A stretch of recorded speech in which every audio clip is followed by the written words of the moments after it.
अक्सर ना इतिहास बड़े नामों को ही याद रखता है। लेकिन क्या हो अगर सबसे बड़े बदलाव कभी-कभी वो लोग लाते हैं जिनका नाम तक हम नहीं जानते।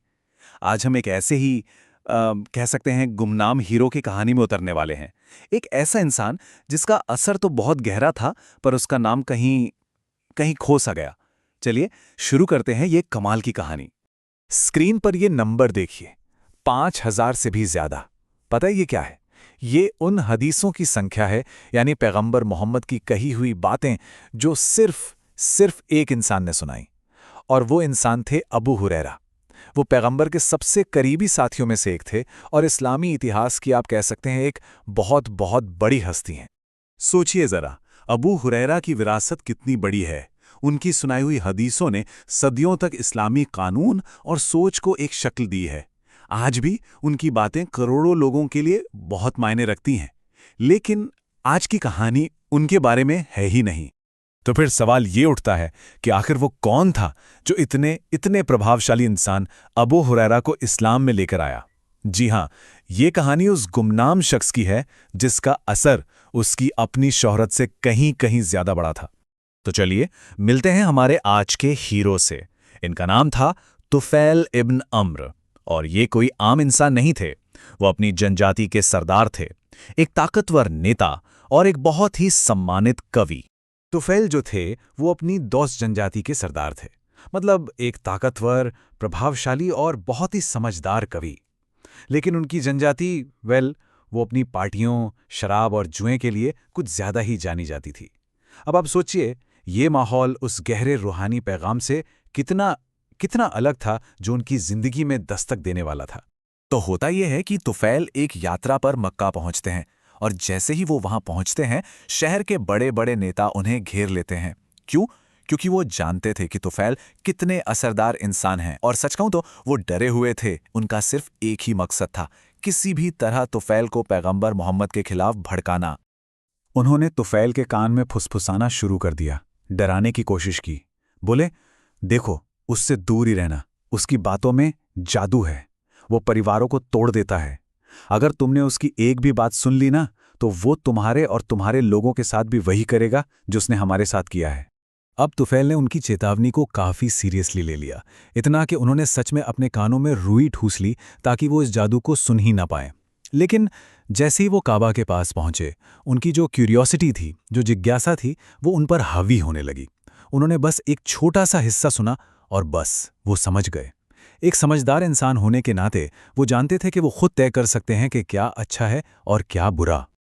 और बस यहीं से कहानी एक चमत्कारी मोड़ लेती है। ये वो पल था जब तुफैल की जिंदगी हमेशा हमेशा के लिए बदलने वाली थी।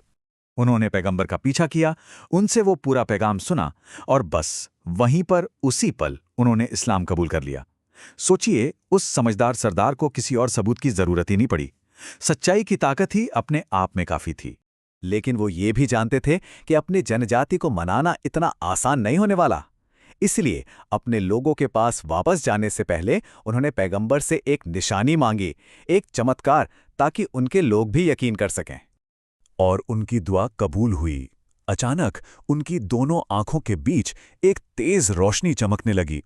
लेकिन उन्हें फौरन एक डर लगा कि कहीं उनके लोग इसे कोई सजा या कोई बुरी निशानी न समझ बैठें।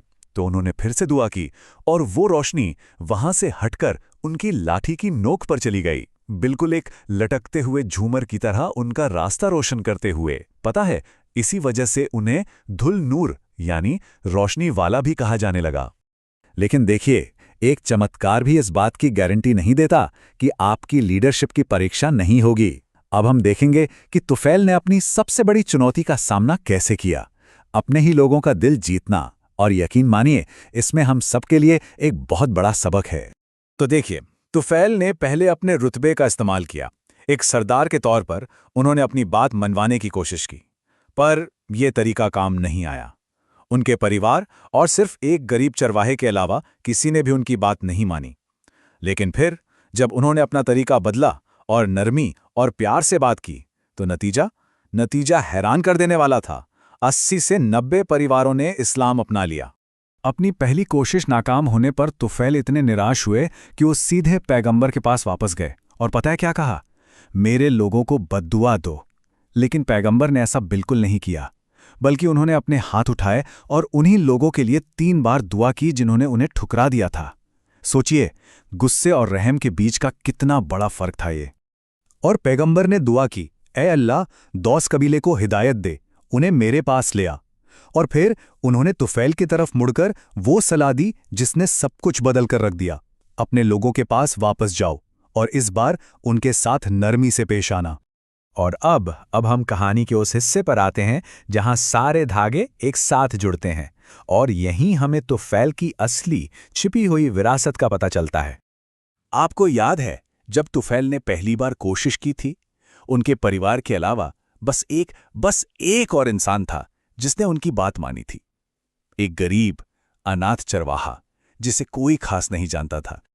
उस चरवाहे का नाम था अबू हुरैरा।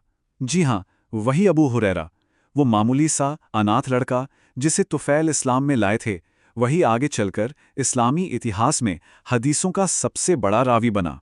तो तुफैल का क्या हुआ? उन्होंने अपनी बाकी की जिंदगी एक जांबाज सिपाही की तरह गुजारी और वो यमामा की जंग में बड़ी बहादुरी से लड़ते हुए शहीद हो गए। उनकी जिंदगी का सफर इतनी जल्दी खत्म हो गया कि उन्हें खुद हदीसें सुनाने का मौका ही नहीं मिला। और यही वजह है कि उनकी इस पूरी अविश्वसनीय कहानी के बावजूद अगर कोई पूछे कि तुफैल इब्ने अम्र ने कितनी हदीसें बयान की हैं, तो जवाब है 0, एक भी नहीं। लेकिन क्या ये पूरी सच्चाई है? असल में उन्हें उन 5000 से ज़्यादा हदीसों के सवाब में, उनके इनाम में हमेशा हमेशा के लिए एक हिस्सा मिलता रहेगा। वो हदीसें जो अबू हुरैरा ने सुनाई, उनका नाम शायद हदीस की किताबों में न मिले, लेकिन उनका असर वो हमेशा के लिए अमर हो गया। तो आखिर में ये कहानी हमें एक बहुत गहरे सवाल के साथ छोड़ जाती है कि किसी विरासत का, किसी लेगेसी का असली मकसद क्या है? क्या ये शोहरत और पहचान है, या फिर ये वो नेक असर है जो हम दूसरों की जिंदगी पर डालते हैं, भले ही दुनिया हमें कभी उसके लिए पहचाने या ना पहचाने?